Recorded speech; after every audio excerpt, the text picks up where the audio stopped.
मित्रों, आप सभी लोगों का हमारे YouTube चैनल ज्ञान बुक पर स्वागत है। मित्रों, इंद्रजाल को अक्सर लोग तांत्रिक विधि, वशीकरण और जादू टोने से जोड़ते हैं। इंद्रजाल एक तरह से हमारे आंखों का भ्रम ही है, जिसे हमारा दिमाग पढ़ नहीं पाता है और फिर हम इसके असर में आ जाते हैं। आज के इस वीडियो में हम आपको इसी के बारे में बताएंगे, तो इस वीडियो को अंत तक जरूर देखना। मित्रों, इंद्रजाल एक प्राचीन विधि है जो कि भारत से ही शुरू हुई और अब पश्चिमी देशों में भी लोकप्रिय हो गई है। इंद्रजाल को जादू विधि कहना गलत नहीं होगा, हालांकि इस विधि का गलत इस्तेमाल भी बहुत हुआ है और आज तक भी होता आ रहा है।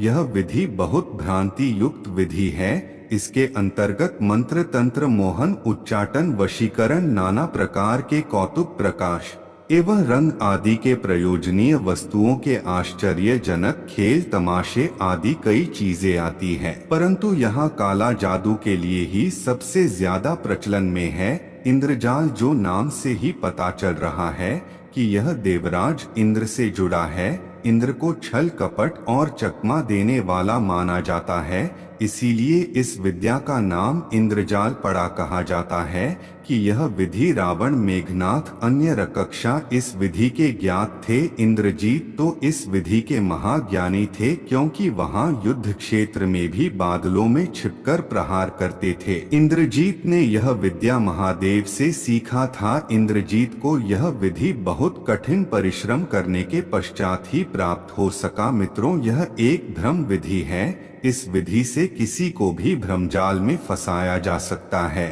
और उन्हें अपने इच्छा अनुसार नचाया जा सकता है। जो इस विधि का अभ्यास करते हैं उन्हें इंद्रजालिक कहते हैं। आजकल इसे काले जादू का खेल कहते हैं। आप सभी ने तो सर्कस में खेल दिखाने वाले, सड़क पर जादू का तमाशा दिखाने वाले आदि व्यक्ति को जरूर देखा होगा, या फिर आप ऐसे जादूगर को जरूर देखे होंगे जो गर्म लोहे को अपने मुंह में रख लेता है, गर्म जंजीर से अपने शरीर पर मराते हैं, जीवित मनुष्य को दो टुकड़ों में बांट देते हैं। ऐसे बहुत सारे अदृश्य को देखते हैं जो वास्तव में किसी चमत्कार से कम नहीं लगता है।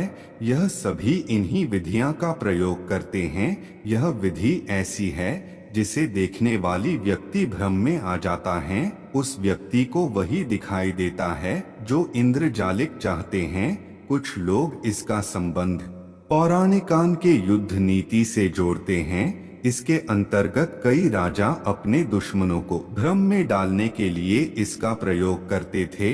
कमादक, जो चाणक्य का चेला था, उसने कहा कि पूरी सभा में अपनी बात को रख पाना और सभी को अपने तर्क के लिए राजी करना बहुत कठिन है। इसीलिए उन्होंने इंद्रजाल को हर राजनीति में प्रयोग के बारे में सुझाव दिया। उनके सुझाव के अनुसार कुछ ऐसा होना चाहिए जिससे दुश्मन की सेना में डर पैदा हो जाए, यानी कि अचानक आसमान की और जीवन में अंधेरा छा जाना, बहुत सारे ध्वज का उड़ना, मेघ का गर्जना, बारिश होना आदि जैसे भय उत्पन्न करने वाला प्रयोग। ऐसा करने से सामने वाले शत्रु के समूह में भय उत्पन्न हो जाता था और उनकी सारी सेना भिन्न हो जाती थी। यह सब केवल इंद्रजाल से ही हो सकता था।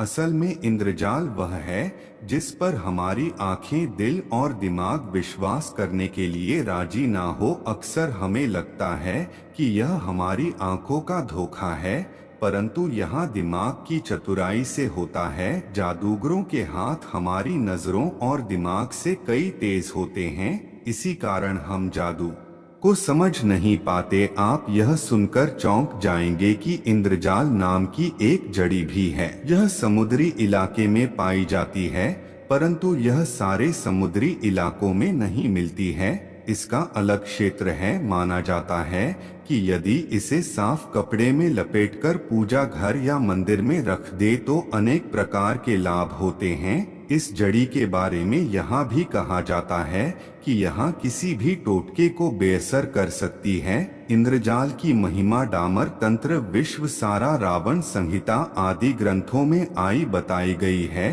दोस्तों, अगर वीडियो अच्छी लगी हो तो वीडियो को एक लाइक चैनल को एक सब्सक्राइब करना ना भूले। धन्यवाद।